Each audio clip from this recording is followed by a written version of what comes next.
Well, Monique's son says she was a horrible mother, takes no accountability for her behavior, and she be lying in her interviews. Tell you, boy. Of course, black women get mad and go off on them because black women don't like being called out on their behavior. Let's listen to what he got to say. I'm your boy Zillionaire. Put your thoughts in the comments. I am Shalon. I am a stand-up comedian, Monique's oldest son. I guess I felt the need to make this video to just provide some context into this false narrative about her praying to the universe in order to reconcile our relationship or whatever the hell it is. I wrote it all down so that way I don't go all over the place and get emotional or anything like that. So I'm gonna talk like I'm reading a script, but it's just gonna help me kind of stay together. But to address the Club Shay Shay interview that she did where she states that she prays to the universe in regards to reconciling our relationship, as I stated, is odd. My mother and I both know that that is a very false narrative, and I would like to free her of having to continue telling that lie. Faith without work is dead, and neither one of us cares to put forth any effort to reconcile with the other.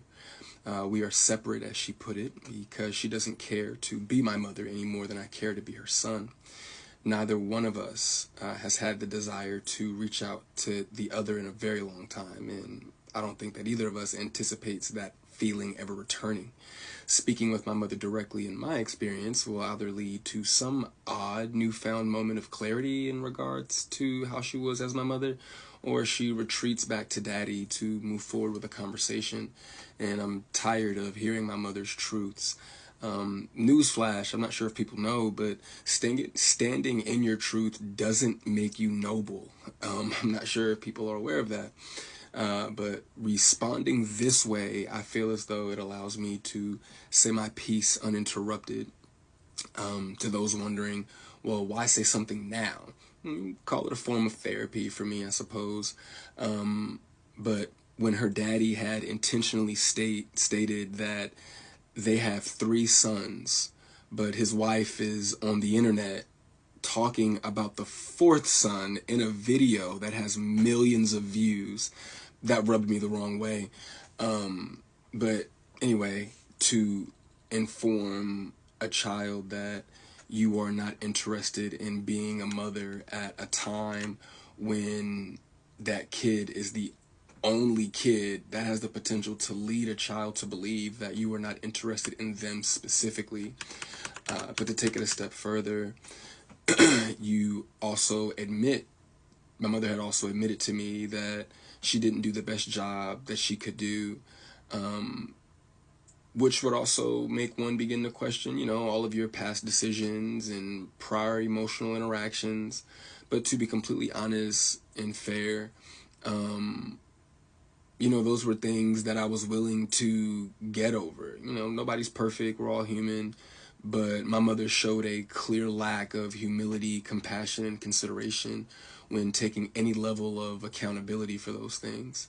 My mother does a fantastic job of acknowledging a lot of things, but she doesn't take accountability very well, and anything that she may take true accountability for, it's only at her convenience, in my experience. But if I had to guess, though, her interest in being a mother probably started around the time that she married her daddy and had his children.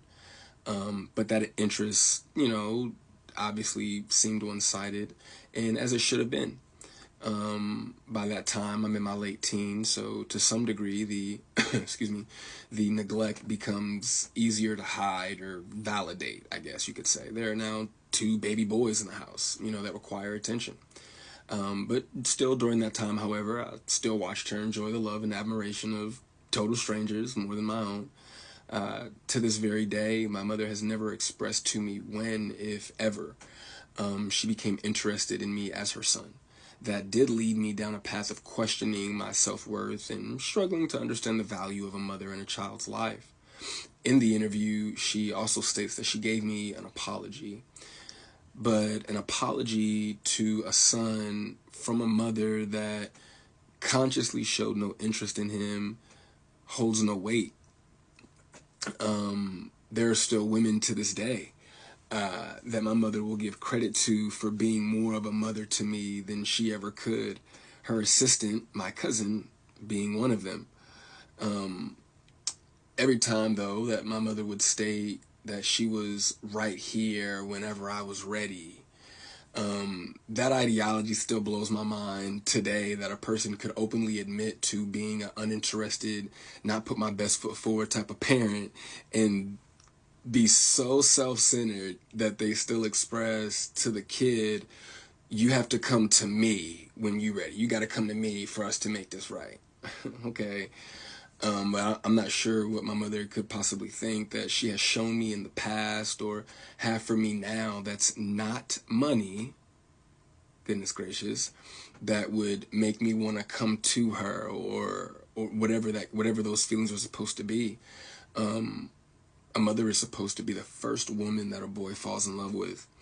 I loved my mother very much, but my mother loved things more than she loved me, and she would validate her love for me by giving me things and would proceed to call me ungrateful or inconsiderate if said things did not have the desired effect.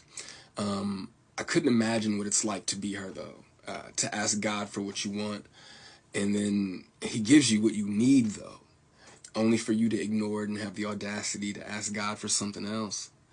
And I'm glad I don't, I'm glad I didn't do that.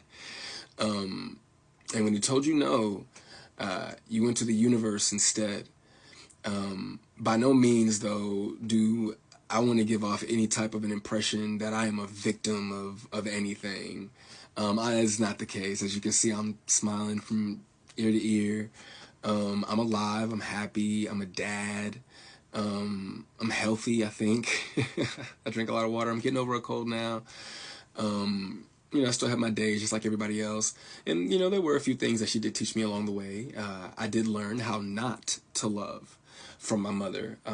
I also learned to make sure that I never lose so much of who I am that I have to validate it through another person. And though I feel as though, in hindsight, I think she did it reluctantly, I do appreciate my mother, for showing me what the top of the mountain looks like. You know what I'm saying? It did give me perspective on what hard work and dedication can get you, but I don't want something like that at the cost of giving up something that I created. I don't want it that bad. And speaking of creations, I genuinely, truly, I really did want my mother to have a relationship with my daughter.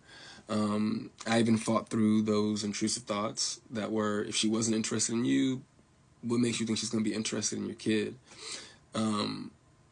But it took my mother no time at all to prove that those intrusive thoughts were correct. But what I can say, good for her, the universe did, bless her with three other sons. Bless her with three other sons. And God willing, I'm sure that one of them, all three of them are adults now. So I'm sure that one of them, God willing, if not all three of them, will make her the grandmother that she wants to be. I still look forward, to that moment for her. But overall, when it comes to the boys, though, I am happy that whenever they do hear me talk, sorry, my phone did something weird, but whenever they hear me talk, they don't know what it is. They can't relate to what it is that I'm saying. My experience with my mother is not their experience, with our mother. So my prayer for her and them is that they continue to see her the way that they see her now. I do also want to make sure that I say thank you to my mother for giving me life. Without that moment in time, I wouldn't have had my little one. But outside of that moment, there isn't anything that either of us has to offer the other. In my opinion, it's a waste of God's time and the universe's time for praying for something that you are not willing to put forth any effort to obtain. Putting the work into becoming Monique is more important to my mother than being my mother. And I do not believe that it was never about her being there and waiting for me, but it was supposed to be about me being there and waiting for her. My mother's value had reached such a low point in my life that I no longer found it necessary to either want to wait for her or even go to her. But like I said, man, I'm super grateful that she has the opportunity to do it all over again. I'm happy for her. I hope the Cat Williams tour goes well, but you know, the narrative that she prays for us to reconcile is a false narrative. It's not real, not appreciated if she stopped saying stuff like that.